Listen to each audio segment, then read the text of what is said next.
This should be played at high volume, preferably in a residential area.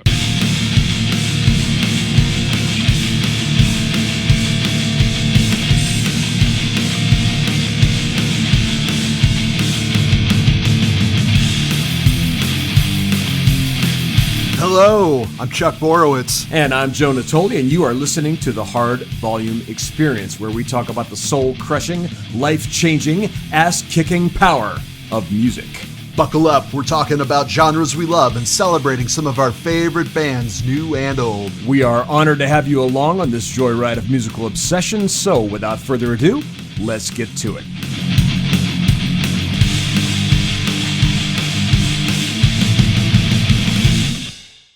Today, I was thinking that we could talk about some music that maybe we're listening to, since this is our maiden voyage, not to spoil what the topic is going to be, but maybe we could talk about just a little icebreaker, maybe something that we're listening to right now, and I could kick it off. Let's do it. My share today is Sound of White Noise by Anthrax, released in 93. So good. Most people probably know Only. My personal favorites are Black Lodge and Auf Wiedersehen, just because it's funny and great. Yeah. Cheap Trick cover, right? I think so. Is that a Cheap Trick cover? We'll have to research it. We'll get our staff on it. Okay. But yeah, thrash heavy speed metal band from New York City, founded by rhythm guitarist Scott Ian and bassist Dan Lilker. Yeah, if anybody listening hasn't listened to it yet, go check it out. It's great. That's righteous. And out of curiosity, were you an Anthrax fan before that? I was an Anthrax fan, probably 95, 96. I started listening to him, and it's cemented right before a show that I saw in Mount Clemens, Michigan, with a friend. They were opening up for Motorhead, and they were great live. To me, that's the testament. Tremendous live band. Yeah, can you pull it off live? Absolutely. Amazing. They even did Bring the Noise without without the other half of that equation, but pulled it off anyway. Yeah, they sounded great. Yeah, a lot of people were really upset when John Bush came into that band. You know, and because I came up with like Among the Living and those records as well, and Fistful of Metal and Armed and Dangerous, I think, before that. But I loved the sound of John Bush's voice instantly. I thought, because you don't know what's going to happen, right? You're in love with this band, and you're like, okay, I don't know, what's it going to be like? Because Joey Baldwin's not in the band anymore. And from the beginning, right after that intro, and you hear Bush's voice, and you're like, holy shit, this guy was born to front a metal band. and like you, Black Lodge is one of my all-time favorite tunes, without question. It's just so deep and so beautiful, and it shows what that band is capable of, because I think before then nobody really thought they had it in them, you know, and I was completely knocked out by that record. So very cool. So I guess I got to share something, huh? Nice one. Yeah. So what I'm spinning now in heavy rotation is the Cult's new record, which is called Under the Midnight Sun. I've been a fan of this band for a really, really long time, probably since Love, and really got obsessed around the time of Sonic Temple, when their production got bigger, right? Bob Rock took that band and took all their atmospherics that they already had and made them just 1,000 times bigger and wider and immersive. And it felt like music you could get lost in. And they've sort of flirted with that here and there throughout their career, but then they went through a period where everything was dry and sort of dirty and lo-fi almost, which I personally don't really care for. I'm not a big fan of dead, dry production. I like depth. I like warmth, you know, I like space. And this record is like being immersed in a dream. It's just, in every way, it is so wide and so expansive and so immersive and so melodic in so many places. And the lyrics are very deep and very sort of ethereal, and there's a lot of philosophical sort of meanderings going on through it. I'm totally in love. I've been playing it nonstop for the last 3 days, and it's one of the coolest things I've ever heard. So strongly recommended. We will put links to these here records in our show notes so that you all can go check them out. So should we let folks know what our mystery topic is today? Yeah, absolutely. We're going to talk about, since this is our maiden voyage, we're going to be talking about Iron Maiden. Of course we are. Of course. Maiden. Maiden. Current members, there's been so many rotations. I'm not going to possibly go through all of them, but currently, Steve Harris, founder, bassist, backing vocals, keyboard. I chalk one up for bassists everywhere, starting one of the best bands ever. No kidding. Dave Murray, guitarist. Adrian Smith, guitars, backing vocals, keyboard. Definitely check out his solo stuff. Bruce Dickinson, lead vocals and piano. Nico McBrain, legendary, well-spirited drummer. Yannick Gers, guitars, and I am going to throw Michael the Count Kenny in there. He's Nice. Steve's bass technician.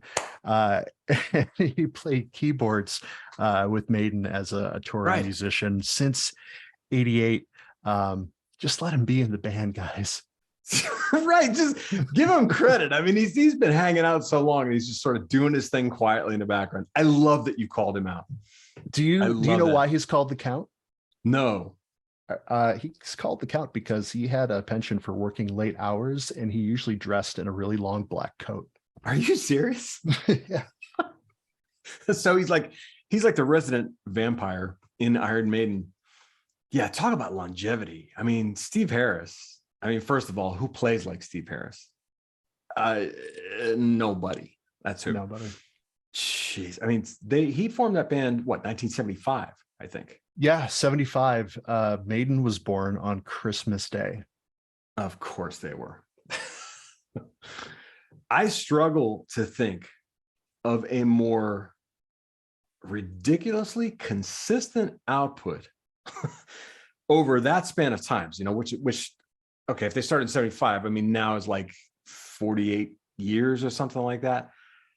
I can't think of another band who has not only been consistent in terms of quality, but they have, talk about sticking to your guns. I mean, the only other band I could think of who is sort of religiously stuck to like, this is what we do and that's it, is AC/DC. Yeah. I mean, Maiden, right? There you go. Yeah. And I didn't even plan that, by the way. I struggle to come up with another example. I mean, just incredible. No, it's right on. 76, Maiden starts playing its first shows at the Cart and Horses pub in Maryland Point, Stratford. And I think there's probably a plaque in that place that says Iron Maiden was born here. 79, they're signed with EMI, and that's when Adrian joins the band. 1980, the first album comes out, self-titled, and I'm probably going to butcher his name, but Paul Di'Anno. Yeah.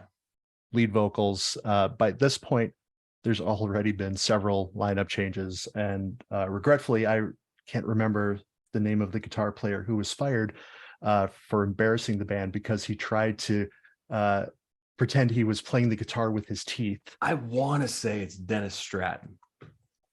I could be wrong. I think it's Dennis Stratton. I'm not entirely sure. But there were a lot. I mean, that was a revolving door. Before Smith joined the band, I mean, that band was pretty much kind of a revolving door. And in that early output, especially that first record, now you're starting to hear like what this band is capable of. I mean, I've heard some of the demos before that, and there's this real sort of punky, almost vibe going on there. It's a lot looser than what we're used to when you think of Iron Maiden. But right around that time, that first record, that's when you start to sort of stand up and take notice, like, okay, this is something completely different. Yeah, Even it feels then, like they stood alone. Yeah, it feels like Steve's like figuring it out. He knows he wants to get more progressive. Yeah. And the tunes are just flowing for him. Like, yeah, it's like there's a muse or something. and the work's just being done through him at this point, because the hits like Transylvania, like that's a jam that they were playing at the Cart and Horses pub, and he's like, oh, that's pretty good. I better get home and record it, and so I don't forget this one. Yeah, And yeah. it's probably one of my favorite instrumentals ever from any band.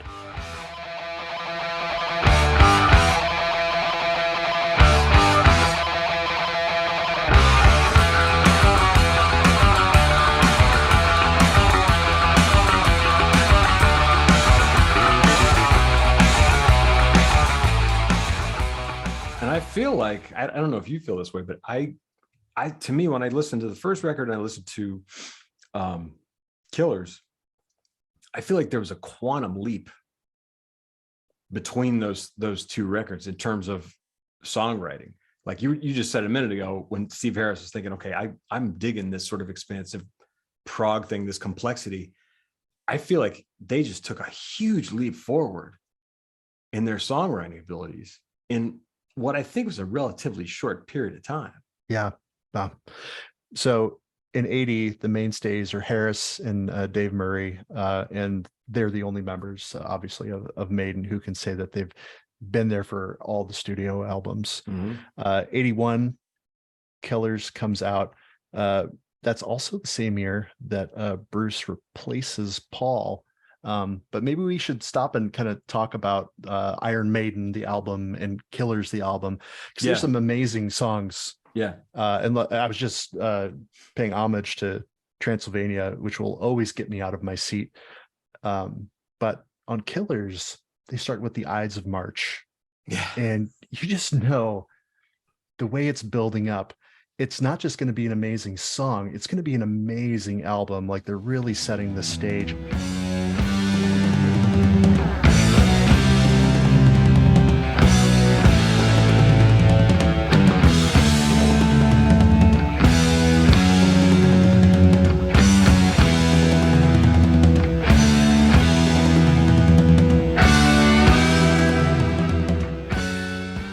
And then Wrathchild kicks in, and it's just the perfect payoff. I got chills. That opening bass line. Like, here it comes.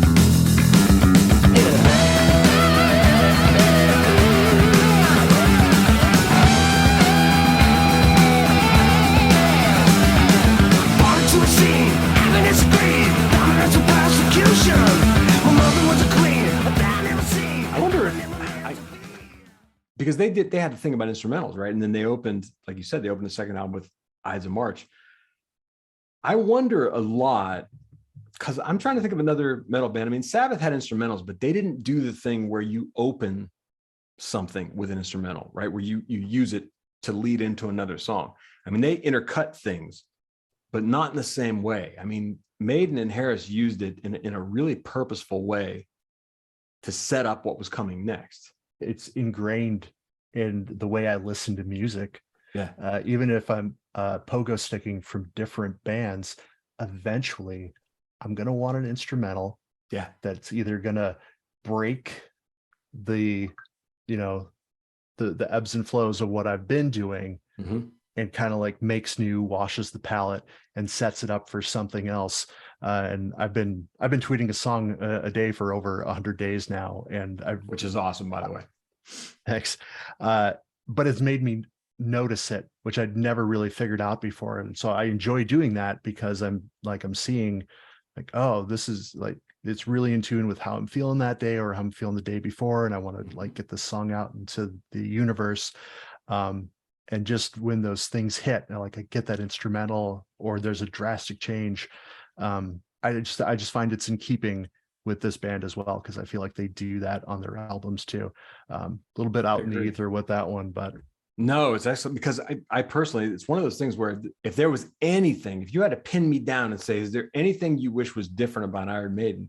The only thing I could possibly come up with is I would love to hear more instrumentals from them. I mean, I really would love over 48 years to have at least a dozen instrumentals, and they're pretty scarce. They're pretty scarce, but they're awesome. You mentioned Killers, and Rothschild and the song Killers, those were both pivotal moments for me, because I discovered Iron Maiden hearing Killers on the radio. There's a station in Cleveland called WMMS, where when I got home from school, I would literally be like ripping my backpack off in the foyer, like to get to my room and to turn the stereo on, because late afternoon, for whatever reason, the one DJ who worked that stretch, and I don't remember his name, but always played metal. So I was like beelining to my room, and I would have at that point, I didn't have an integrated cassette player. I had a little handheld thing. Okay. One of those little, like it had a little handle. Yeah.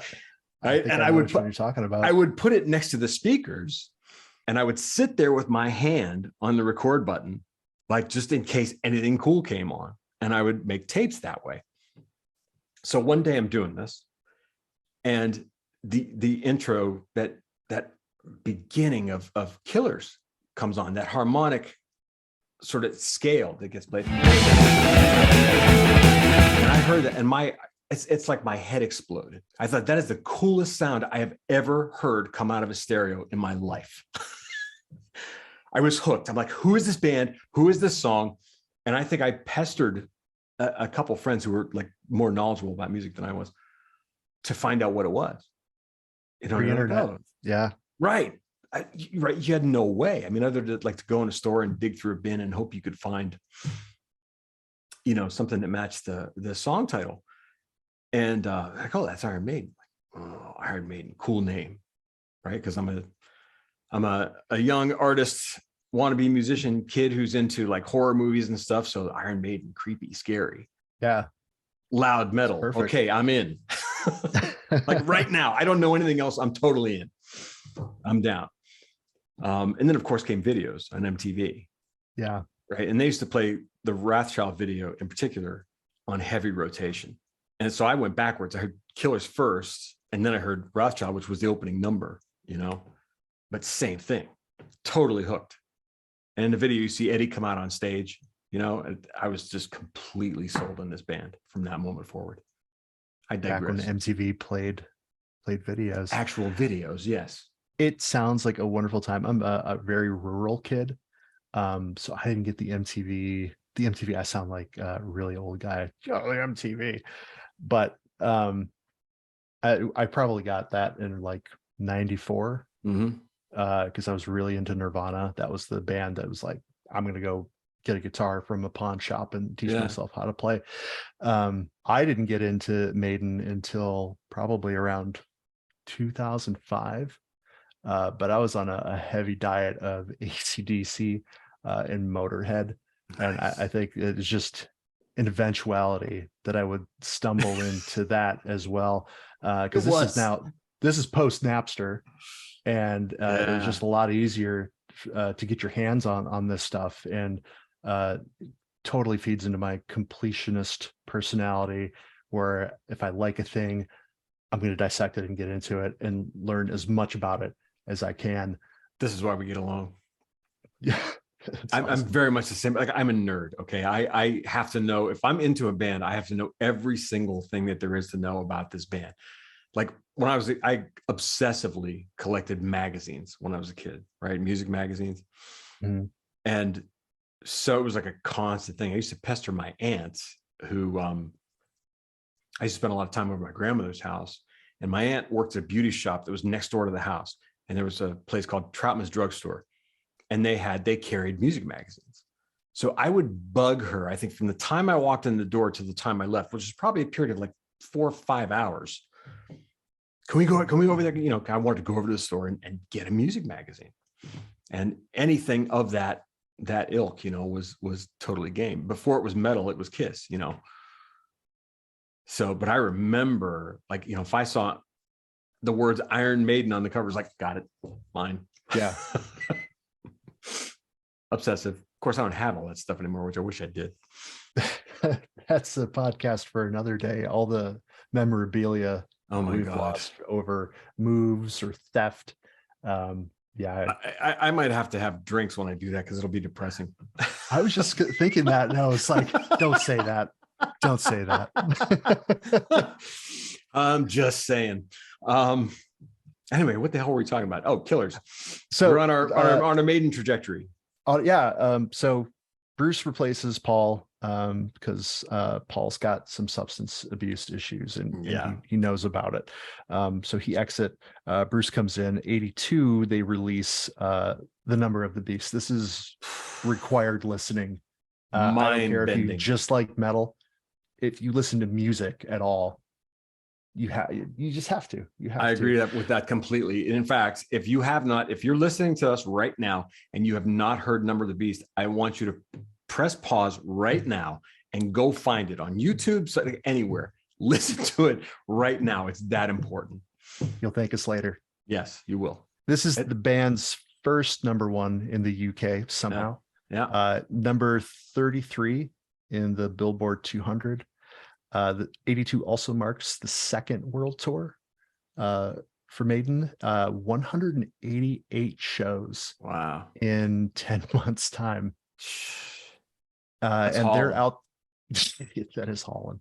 And they're out there supporting Judas Priest, Scorpions, Rainbow. My God, to be in those shows, that would be amazing. What a bill. Are you kidding me? I would have killed another human being to see that bill. I mean, I have limits, but it's Maiden and Priest. Are you kidding me? Pretty good show. Tempting. Fast forward. I'm going to skip a lot of good stuff, but fast forward to 1993. Bruce leaves the band. He's pursuing a solo career. Yeah. I believe there was something of a fallout, but at this point, the band's created 7 albums with Bruce, and I don't think it's an overstatement to say each one of those represents just a golden era for the band. Completely agree. It's all Thriller, no filler. Yeah, there isn't a bad moment from Number of the Beast onward, from Number of Beast to Peace of Mind to did Seventh Son come after that? Oh no, Power Slave came after that. Yeah. And then after Power Slave, what came after that? Oh, here it is. Here we go. Peace of Mind, Power Slave. Then they released Live After Death, the live record. Then there was Somewhere in Time. And then Seventh Son of a Seventh Son, No Prayer for the Dying, Fear of the Dark, A Real Dead One. And then they released, did I say A Real Dead One? Mm-hmm. And then I think they released a Live at Donington release as well. And then that was it. Dickinson split. But I defy you to name up. There are tracks that I don't like as much as others, but there are no bad tracks on any of those albums. I mean, Bruce Dickinson was a revelation on Number of the Beast. Again, it's one of those things where I remember hearing that they had changed singers, and I thought, seriously? And then I heard the opening screen that comes in and Number of the Beast.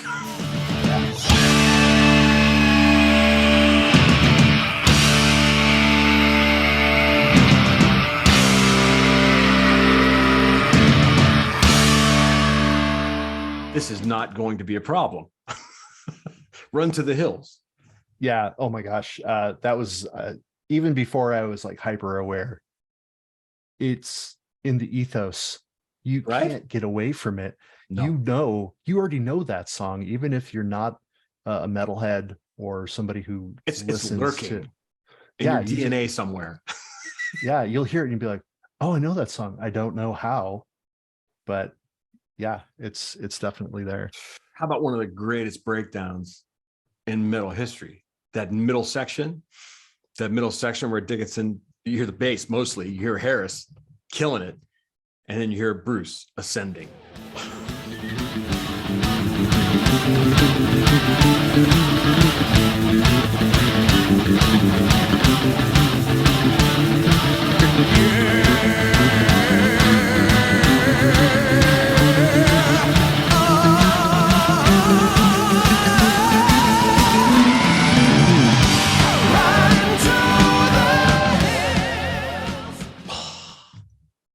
I mean, that is like you need a vacation after hearing that. Like, I don't know what to do with my life now. Like, what just happened? Yeah, how do you follow that up? 6 more albums before a little break, I guess. Incredible. Do you have any Seventh favorites Son across of- those albums? Gosh, Somewhere in Time just really holds up for me. Wasted Years, love Another it. tremendous opening riff. Saw 'em play it live. Blessed to have seen that band play live twice. Yeah, it's just so good. The tonality of that one. Skipping ahead a little bit because I know we're not in this era yet. 94, Blaze enters. I mean, Adrian's gone, Bruce is gone. 95, the first album with Blaze Bayley drops, Factor. It goes on to win Album of the Year in France, Spain, and Germany. Meanwhile, Steve Harris is he's receiving the Kerrang Creativity Award. Yeah. And that goes until about 99 when they ask Blaze, like, maybe it's time to stop now. And they asked him to leave. The band cited just issues with his voice overall on tours during the virtual 11 tour. And Yannick Gers has stated that it was partially Maiden's fault because they were forcing him to perform songs that were not in his natural range. I believe that. Yeah, I mean, just kind of those songs aren't in anyone's natural range, just except for Bruce Dickinson. I mean, seriously, I've watched videos with vocal coaches, okay, analyzing his technique and his voice. And they all basically tend to say some variation of the same thing, which is you have to have, and I can't remember the exact term, right? But you have to have a very strong, what they call like a root or something like, and that muscle has to be unbelievably developed, and it has to be resilient to be able to sing that way for an extended period of time and barely lose anything. That's rare. Like the Dio had the same kind of thing. But it's rare. It's what he has is absolutely positively rare. I mean, I can't think of anyone who can do it the way he can. It makes me think of that MCU movie with Edward Norton with the Hulk, where he's practicing his breathing and you just see the stomach like going in and out. Like, these guys just must be doing this in their free time. Like, just got to be ready for the next album. Got to be ready for the show. Right. No, his voice is just inhuman. I mean, it's a freak of nature kind of thing.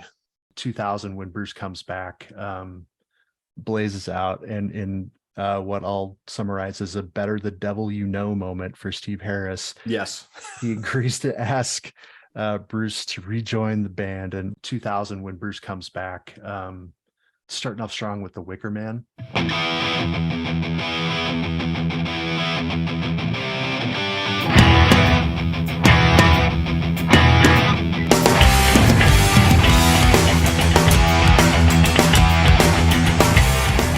I love that record.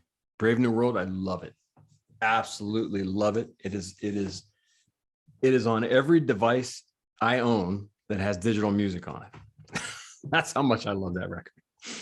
I mean, I think when he came back, he reminded everybody, like, oh, by the way, I'm the guy. Yeah. And I think, correct me if I'm wrong or if you disagree, but I also think what made that comeback what it was is the fact that Adrian Smith came back as well. Oh, hands down.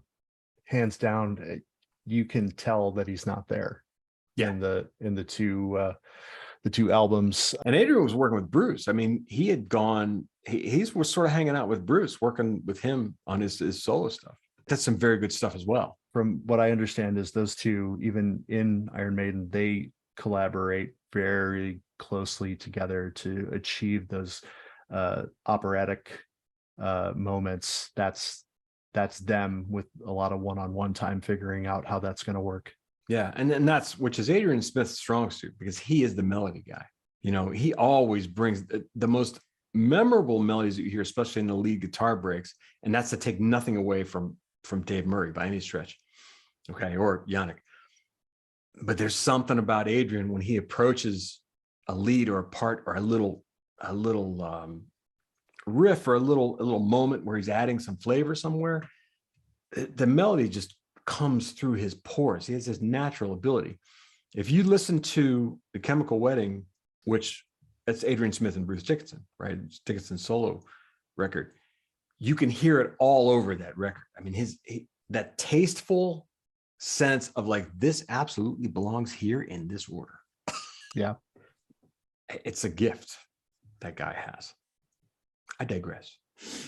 I just listened to it the other day, Yeah. getting ready for this.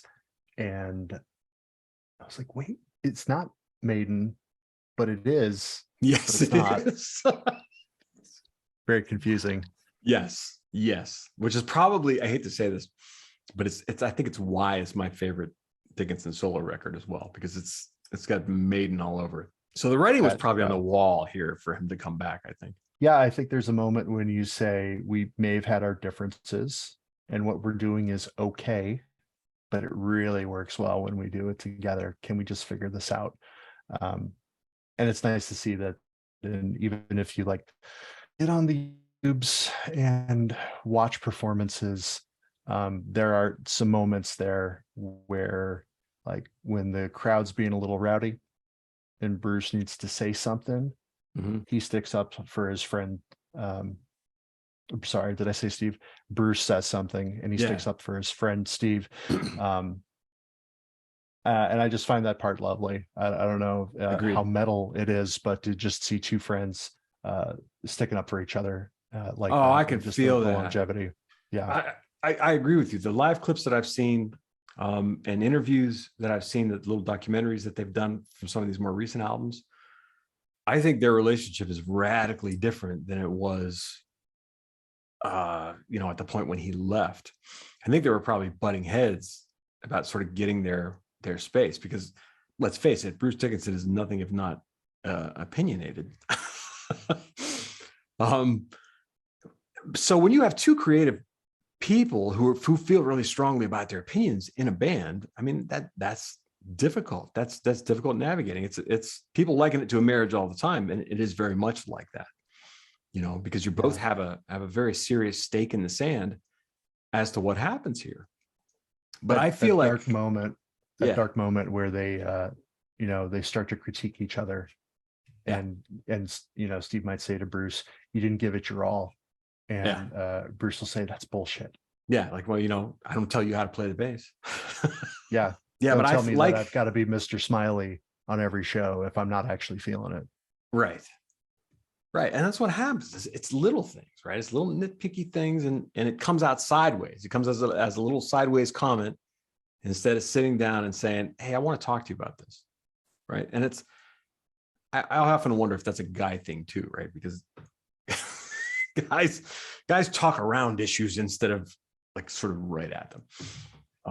But to your point, it seems to me, and everything that I've seen, I feel like there's a completely different dynamic between both of them. The epic that was on Book of Souls, for example, the Empire of the Clouds, like, I don't even know off the top of my head how many minutes, like 13 minutes or something like that. I mean, that's a Bruce piece from word go, and he played piano and he wrote it. And for Steve Harris to step aside and say, no, you know what? It's cool. This is yours. Same thing with the intro. I remember reading that the intro to that album came from something that Bruce had as a solo piece. And he played it for Steve. And Steve was like, we have to have that. That's awesome. It's incredible. And you get the sense, the way Bruce tells the story, you get the sense that this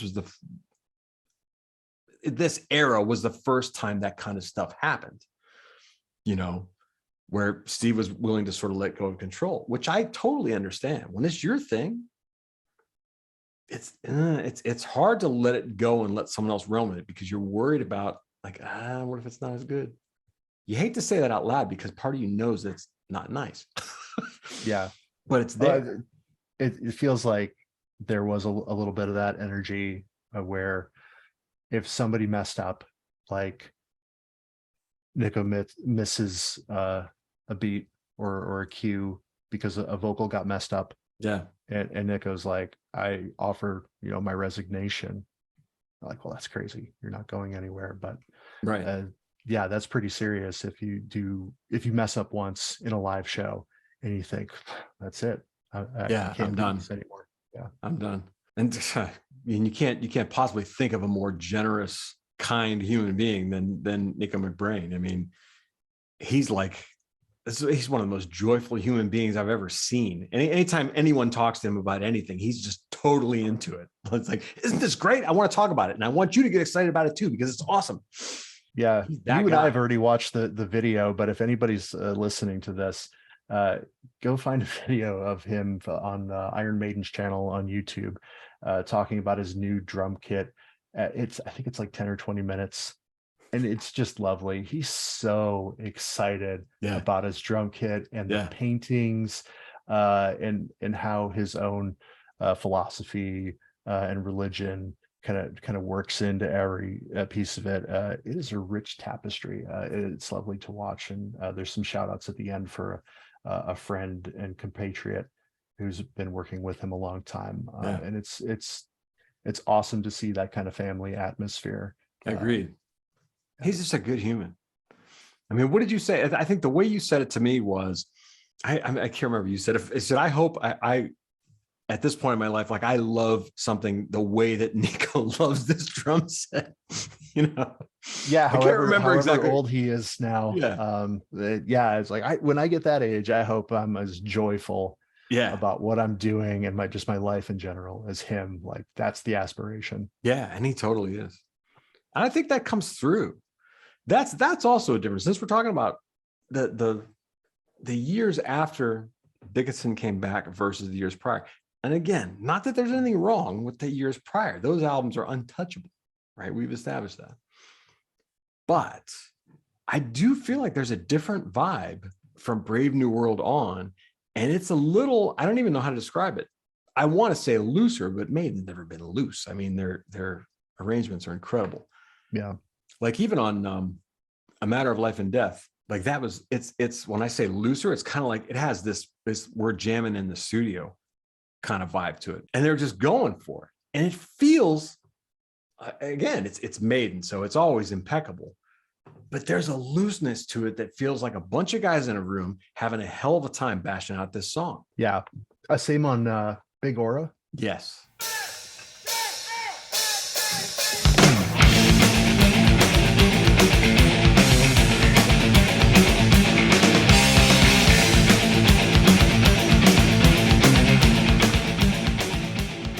Same kind of vibe. Works for When words, you were yeah. counting it off, I almost thought it was that one. So, are you ready to have fun? Yes, we are. Let's play. And yeah, it's awesome. Feels warmer in some way and more emotional in some way. Where some of that stuff that we were just talking about, I think is kind of seeping through. There's a joy in some of the music, even when the lyrical themes are darker, that I don't think I heard prior to that. It's a strong pivot from participation to contribution. And, yeah. That's it. That's exactly it. I wonder if me from 20 years ago would have picked up on that and had that same appreciation. I sincerely doubt it. No, I bet not. I mean, I hear music very differently now at 54 than I did when I was, I don't know, 18 or in my 20s or even in my 30s. It's just different. And you're right. There's a certain resonance in things that I don't think you pick up on until later, because maybe it's just because your experiences are wider, your perspective's wider, something. Yeah. It's nice to have a band like this that you can grow up with and carry you through, and continue to carry you through. I mean, what are we going to do when there's no Maiden? When there's no new Maiden anymore? There'll be some sort of, I don't know, period of mourning. Something will come along. I mean, there's Led Zeppelin too. That's true. I have a friend who used to say that kind of thing all the time. And he used to say things like, no matter what happens, remember, there's always, and he would name an album. Yeah. So like, I remember when my cousin was getting married, he was the best man, and he goes, I don't know what we were talking about. We were complaining about something. And he puts his hand on my shoulder and he goes, Joe, no matter what happens, remember, there will always be Bad Brains Rock for Life. He used to do that kind of shit all the time. And it's like, then it changes your perspective. You're like, yeah, you're right. You're right about that. Screw that other stuff. This is great. Exactly. I got this. That's a good friend. So Chuck, there will always be Iron Maiden. It's true. So 1984, Yeah. Power Slave.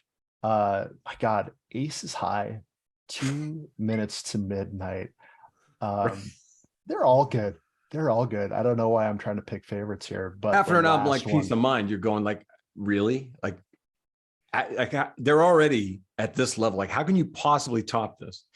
Now you're just showing off. Right. And Right. they totally do with the last track. 13 minutes, 38 seconds, because apparently they think that they're Yes.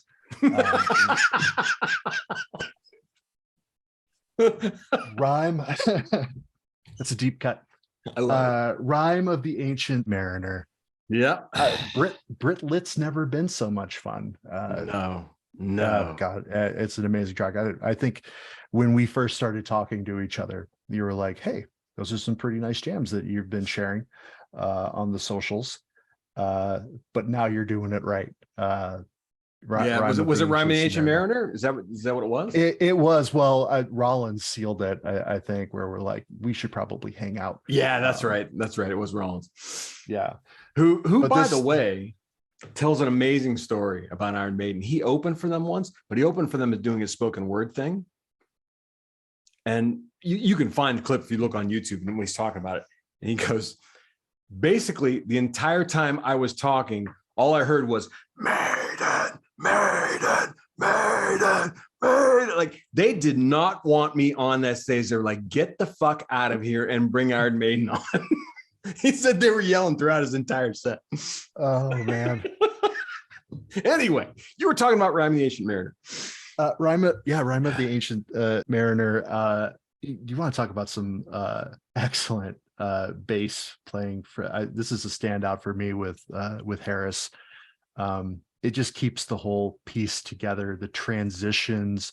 He's clearly got his influence on this track, and Bruce just acts as something of a bard through this one. Drama, excellent. So much drama. Oh, perfect inflections.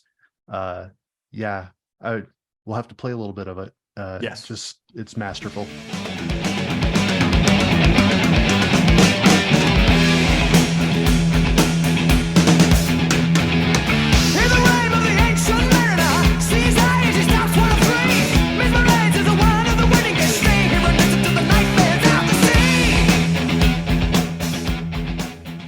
To me, this is one of the greatest songs ever written in any genre. And to take on a piece of literature like this, there are two ways this goes, right? There's the way they did it, which is, phenomenal. And it comes across as sincere and deep and intense on every possible level, right? They pull it off unbelievably well. It's like a dramatic movie come to life. But the other way stuff like this often goes is that it's cringeworthy. You know what I mean? It's like the band is trying to be dramatic, and it comes off like a half-assed Broadway play put on by your local high school or something. You know what I mean? Where it's Who trying... told you about my plans this weekend? I'm sorry. Yeah, that's all right. I didn't mean know. It's a coincidence. But it kind of goes like that. And you're like, oh, I wish you hadn't really attempted this at all, especially if it's a band you love. But it's hard to do that kind of thing with conviction. And it takes, I think, a tremendous amount of courage to put a stake in the sand and say, by the way, 13 minutes. Yeah. Deal with it. Well, they're still doing it by 2010 on The Final Frontier. That first track, Satellite 15, is Which I etched in love. my brain. I really can't, when I think of this album, this is all I can remember from it. I'll have to re-listen to it again soon. Same. But It's weird that you say that. That's the only track that sticks in my brain. Kind of weird. kind of weird. But but again, we talked about intros before. You kind of can't help it after that intro, because Dickinson literally sounds like he is lost or abandoned in space and floating and like knows he's going to die.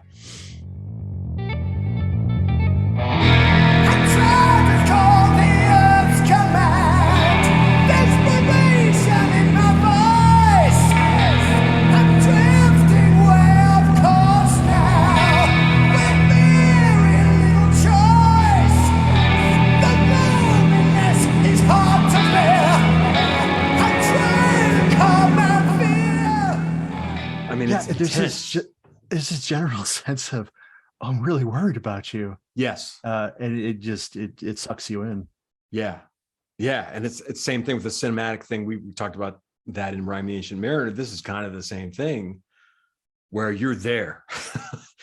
You're right there. You know, again, I don't know too many bands who can do that to that effect. I think for their genre too, they take risks early on. I'm thinking about Peace of Mind, Die With Your Boots On. It's almost a punk song to me. I could be way off in my interpretation, but I could totally hear that, especially the gang vocals. Yeah. If you're gonna die. Yeah. That's totally, I mean, there's a whole scene of British punk, and especially punk where it started to cross over into hardcore. Like, this is probably the wrong reference, but I'm thinking of bands like Discharge, for example,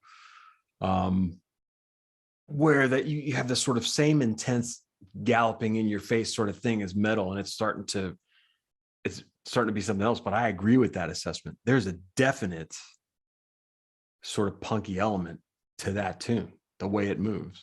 Looking at my timeline here and just go like kind of soaking it in. 2003, 2007, the band releases 2 studio albums. In that short amount of time, they play 215 shows, or about 5 million people, as audience estimates would suggest. Unreal. And they can work a crowd. They can work a huge crowd. You could see Steve playing bass, and he might be in the back, and he's still, it's large, big movements, big expressions. Like, they're selling it. They know how to work those colossal forums, large spaces. It's amazing. It's amazing. Totally, which is an art form in and of itself. Yeah. To get a crowd that large, as many videos as I've seen where they do crowd shots, especially where, Bruce is up front, he's got his feet on the monitors, and he's getting people to do things like in unison, and they're right with him. I mean, they're paying attention to his every move. There's no delay. Sometimes you see performers do that, and there's a delay where people are like, oh, now, Yeah. It's not like that. It's this mass of people who is literally they're all just waiting for every move he makes. It's like, yes, we're with you. It's like doing something in a mirror almost on a grand scale. It's a spectacle. There's costume, the aviator's cap. Eddie comes out. Eddie first came out in 82, by the way, with Number of the Beast. That was the first. I was wondering. 3 meters tall. But they're going to fight. Him and Bruce are going to, Trooper Eddie. They're going to, clash swords. Yeah, it's amazing. It's such a great show. I hope I get to see them again sometime. But we've got the new album now, and I think you and I probably bonded over that one a little bit when that one came out. That animated video blew my mind, and Same. I cannot think of the name of it. That was Writing on the Wall. That was for Writing on the Wall. So good. I have never had an experience where all the things that I'm kind of like mulling over and like are just bothering me with the world, like, to see them not only put out a song, but the spirit of that that music video Yeah. to get that close to how I'm feeling. So right. What an amazing rush. I must have watched that like 5 times in a row. Like, I can't believe this exists. It's so good. I did the same thing. I sat there and watched it like 4 times in a row for the same reasons. Yeah. It was so positive. I mean, it's like you said, like total uplift. Like, oh, by the way, whatever's bothering you in your life, take a look at this. Yeah, that shit's bothering us too. We made this because we think a lot of people probably feel this way too. And that's the thing about those dark moments. If you personify them, they're a force that wants to make you feel separated from everything else. So I will always thank Iron Maiden for bringing the light into that situation and saying, you're not alone on this. A lot of people are feeling this way. Yeah. We also think it's bullshit. Yeah. And they just write this powerhouse of a song. It's my favorite one off the album. Other notable ones are Stratego. Gosh, tremendous track. I mean, what was interesting to me, I'm going to go back to Writing on a Wall for a second. What was really interesting to me is I've never heard them do an instrumental, an opening like that sort of acoustic based thing that opens it, and it swings a little bit. I've never heard this band do that. You know, ding, ding, ding, ding, ding, ding, ding.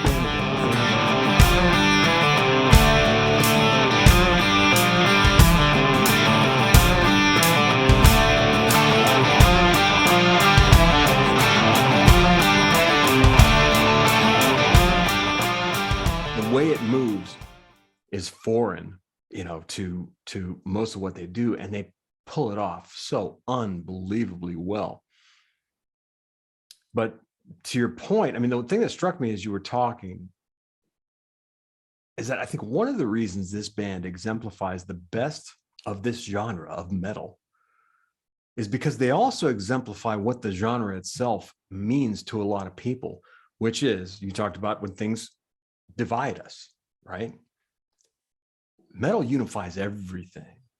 Okay. It was a lot like punk rock in that way, where it said, you know what? It doesn't matter who you are or where you come from or how smart you are, or you belong here with us, right? Doesn't matter what you're capable of. Doesn't matter what anyone thinks of you.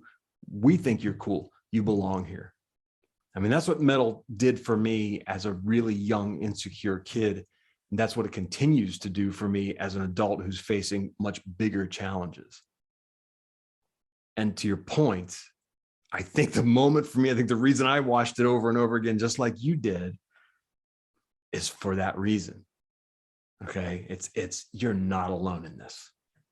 That can't be overstated, the importance of that.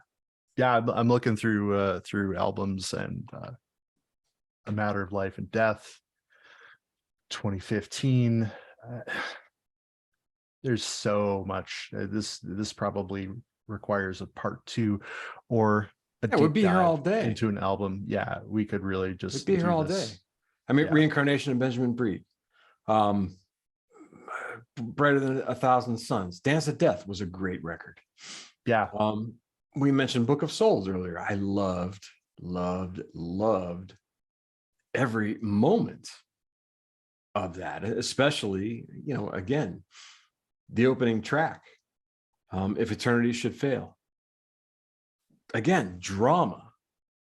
When Dickinson says raising a sail at the edge of the world, I'm there. I can see it in my head. He's literally standing on the bow with the sail at some vast ocean. Raising a sail at the edge of the world, if eternity should fail. Waiting in line for the ending of time, if eternity should fail.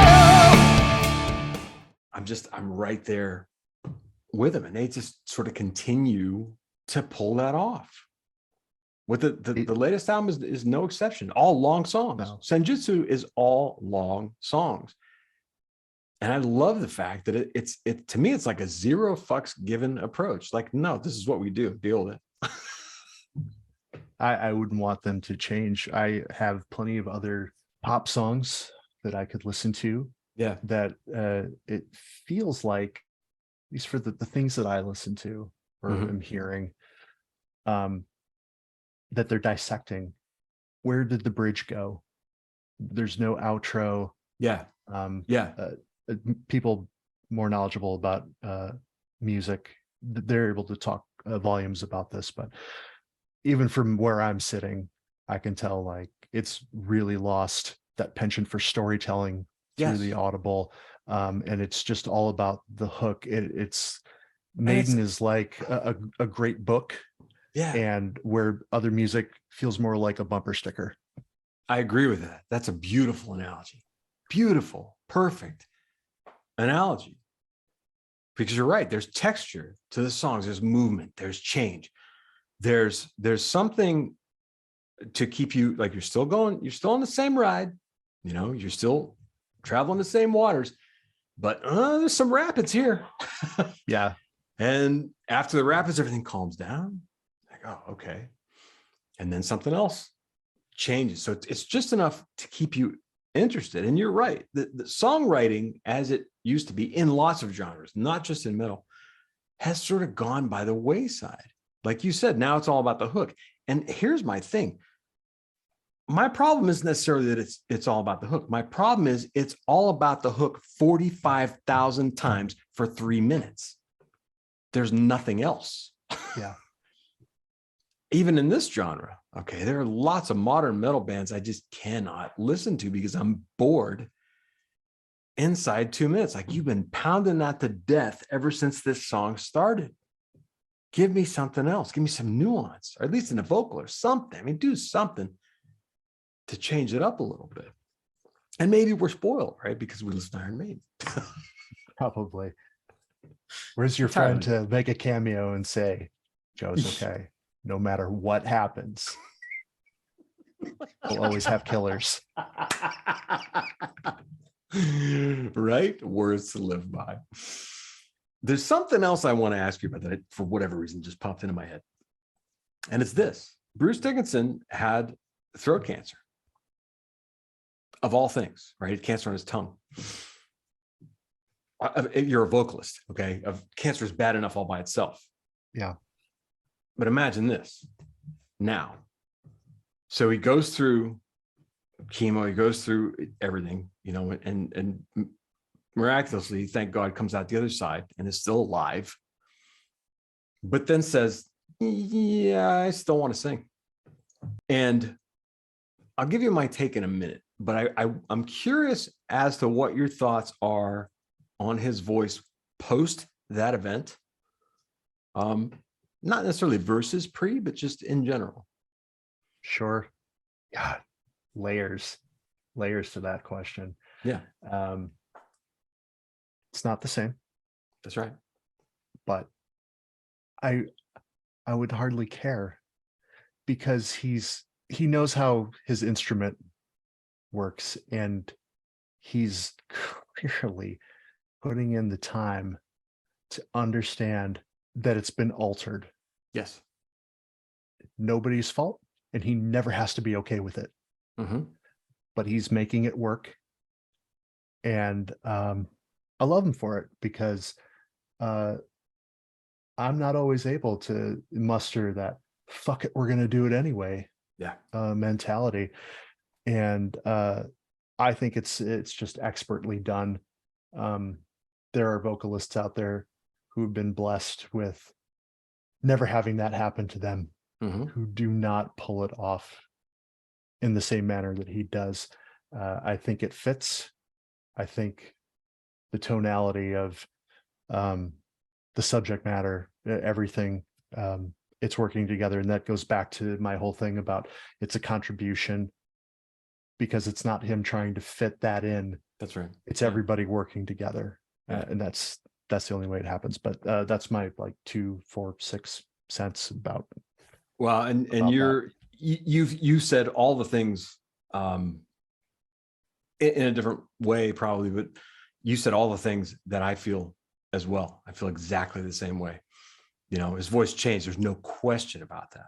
When you have a piece of your tongue removed, your voice is going to change.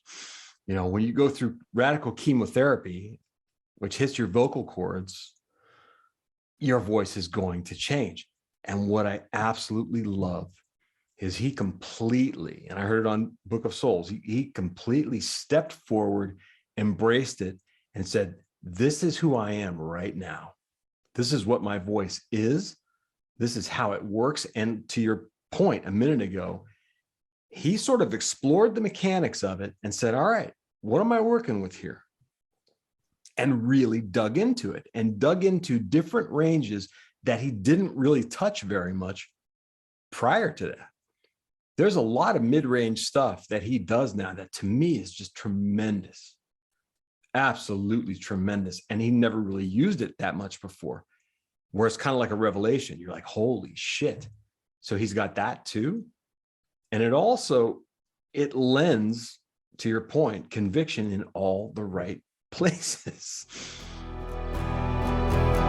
All is not, it seems to be on the outside.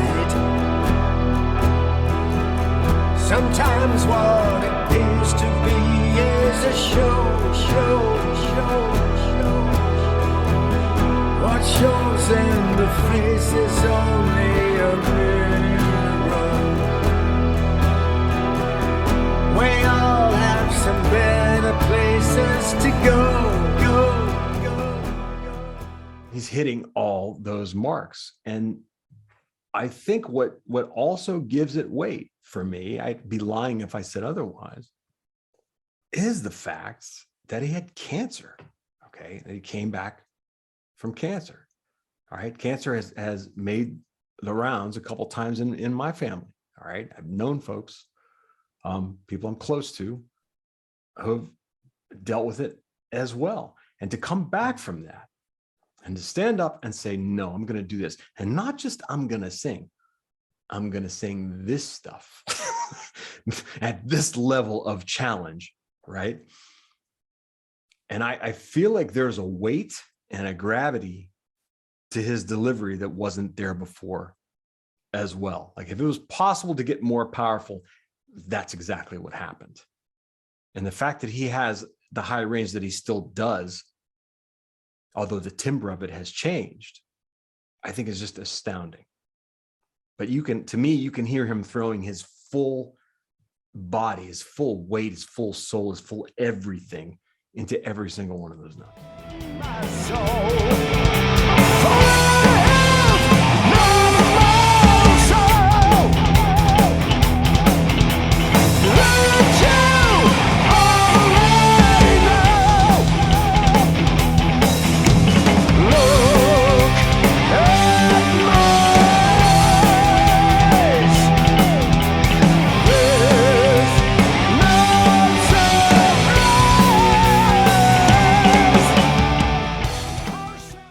There's something to be said for palliative care in that you're striving for a better quality of life. Lessons that I could take away, heaven forbid I ever go through it, but people close to me are going through it. Mm-hmm. To take that mentality or those learnings from palliative and say, I'm going to apply that. I'm in a bad situation, but I want my quality of life to be on the up. And let's see what I can do to make that happen, because working on that, so much better than the alternative. Yeah, no kidding. No kidding. And yeah, it takes courage. It takes bravery. I mean, to just step back into that and say, no, I'm going to do this. Yeah, that's been a thing with this band too. And you go back and you watch some of the archival stuff from them talking about playing those first shows, and Steve Harris is like, oh, that was scary. That was scary playing that. Like, we're going to do it anyway. Yeah, this might suck. Yeah. All right, whatever. It's a big step. I mean, you're staring down the cliff and you're going, all right, fuck it. Yeah, absolutely. However, it's a hard thing to do, getting out of your comfort zone. But that this band's a testament of why that works. Oh, I agree. Totally agree. There is reward in exploring and pushing your limitations. And I think they've done that very well for a very long time. Definitely. They're on tour now. You can catch them on the Legacy of the Beast world tour happening currently. I would love to catch another show. I didn't see any dates near me, but I keep hoping they'll add more. Because like you, I would love to see them one more time. Yeah, absolutely. Maybe we can go together. That would be righteous. I'll tell you right now, brother, I would make the trip to make that happen. Nice one. Well, until next time, we leave you with a whole lot of Iron Maiden to listen to. And I will say again, if you're not an Iron Maiden fan, I strongly suggest you consider being one, at least for like 15 minutes. Give it a shot. Check out some of the tracks that we've included here in the show notes, and let us know what you think. This was fun, man. Yeah, thanks again. Thank you, sir. All right, catch you on the next one. All right, man. Thank you so much for joining us for this episode of the Hard Volume Experience, and we sincerely hope you enjoyed the nerdery on display here. I need to let you know that the music you heard is the sole property of the authors, musicians, publishers, and whomever else holds the copyright. We don't own these songs, and we are absolutely not profiting from this music appreciation podcast in any way, shape, or form. We do it at our own expense because we love it. The Hard Volume Experience theme, Caballero, was written and performed by Joe Natoli. Artwork and photography seen in this podcast is the property of whoever holds the copyright unless otherwise specified by us. Details are in the show notes. Folks, before we close, consider checking out St. Baldrick's Foundation online at stbaldricks.org. St. Baldrick's supports childhood cancer research. Because no hospital has a monopoly on good ideas, St. Baldrick's supports more childhood cancer research grants than any other charity. Thanks, and we'll see you on the next one.